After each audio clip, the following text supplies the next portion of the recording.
positivity in Delhi reached a peak and then declined towards end of May. And the red graph is the COVID beds which were occupied. You will see that the bed occupancy remained significantly high from 1st of April to almost 20th of May. अब हम आपको नीचे के graph की ओर ले जाते हैं। ये तीसरे सर्ज का ग्राफ है जो अभी दिल्ली में हम देख रहे हैं। इसमें जो नीले रंग का ग्राफ है ये पॉजिटिविटी रेट है, जो आप देखेंगे कि तेजी से ऊपर की ओर बढ़ रहा है। जो लाल रंग का ग्राफ है वो कोविड बेड्स जो ऑक्यूपाई हैं दिल्ली में, वो उसका ग्राफ है। तो ये हमें क्या दिखाता है? ये हमें ये दिखाता है कि दूसरी सर्ज की तुलना में दिल्ली में तीसरी सर्ज के दौरान जो लोग अस्पतालों में भर्ती हो रहे हैं या जिनको अस्पताल में बेड की आवश्यकता पड़ रही है, उनका नंबर बहुत कम है, सिग्निफिकेंटली लोअर। कितना कम है वो हम आगे की स्लाइड में आपको दिखाएंगे। अब कुछ जानकारी हम आपको क्लिनिकल पैरामीटर्स के बारे में भी देना चाहेंगे। वर्तमान सर्ज में, करंट सर्ज जो अभी चल रही है दिल्ली में, हमने ये पाया कि जो एडल्ट पेशेंट्स हैं, 18 बरस से ऊपर वाले लोग जो अस्पताल में भर्ती हैं, उनमें 99% पेशेंट्स ऐसे हैं जिनके पास कॉमन सिम्टम्स हैं बुखार के। कुछ ऐसे भी हैं जिनको कपकपी आ रही है, विद और विदाउट रिगर, बुखार कंपकपी के साथ या बिना कपकपी के साथ। खांसी है, कफ, इरिटेशन इन द थ्रोट, गले में खराश। यूजुअली 5वें दिन तक ये सिम्टम्स रिजॉल्व हो रहे हैं, they are settling down, they are resolving. Muscular weakness है और टायर्डनेस है, थकावट।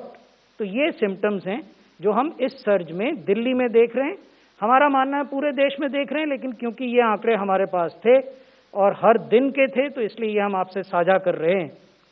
अब अगर बच्चों को देखें, पीडियाट्रिक पेशेंट्स, ऐसे बच्चे जो कि इस सर्ज में कोविड से प्रभावित हुए और दिल्ली के अस्पतालों में भर्ती हुए, वहां हमने देखा कि 11 से 18 बरस के लोगों में फीवर कॉमन सिम्टम है और अपर रेस्पिरेटरी ट्रैक्ट का इन्फेक्शन, यानी इन्फेक्शन लंग्स में या फेफड़ों में नहीं जा रहा है।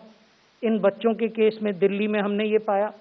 हमने ये भी पाया कि कोविड निमोनिया के केस, यानी जब इन्फेक्शन नीचे जाता है from upper respiratory tract to lower respiratory tract, तो कोविड निमोनिया के केस बढ़ते हैं, तो वो भी बहुत कम है। अब हम आपको बताना चाहेंगे दिल्ली में एक्टिव केसेस, पॉजिटिव केसेस और हॉस्पिटलाइजेशन की क्या स्थिति है। इस प्रकार का विश्लेषण हम प्रत्येक राज्य के लिए करते हैं।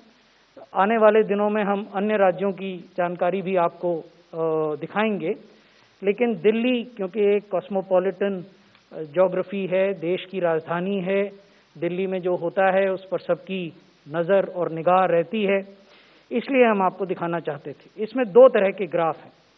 लाल रंग का ग्राफ एक्टिव केसेस का है और नीले रंग का जो ग्राफ है ये नए केसेस का। नए केस मतलब प्रतिदिन जो केस आए। और एक हरे रंग का भी ग्राफ है जो बिल्कुल नीचे आप देख रहे हैं, almost like a straight line, सीधी रेखा के समान, वो हॉस्पिटलाइजेशन का ग्राफ। तो दिल्ली में जब प्रतिदिन 75,000, 78,000, 83,000 केसेस आते हैं, एक्टिव केसेस रहते हैं, तो जो डेली केस हैं वो 12,000, 11,000 या 13,000 आते हैं, जो नीचे ब्लू ग्राफ में हमने दिखाया है। इसके अनुपात में हॉस्पिटलाइजेशन का नंबर 9 जनवरी से लेकर 19 जनवरी तक के आंकड़े हम आपको दिखा रहे हैं। 1600 से लेकर 2600 तक रहा है, यानी the number of active cases is in the region of 75,000 to 78,000. However, out of these active cases, the number of cases which are hospitalized in Delhi is in the region of 2,500 to 2,600. So this is the information that we wanted to share with you. अब कुछ बात vaccination के बारे में। देश ने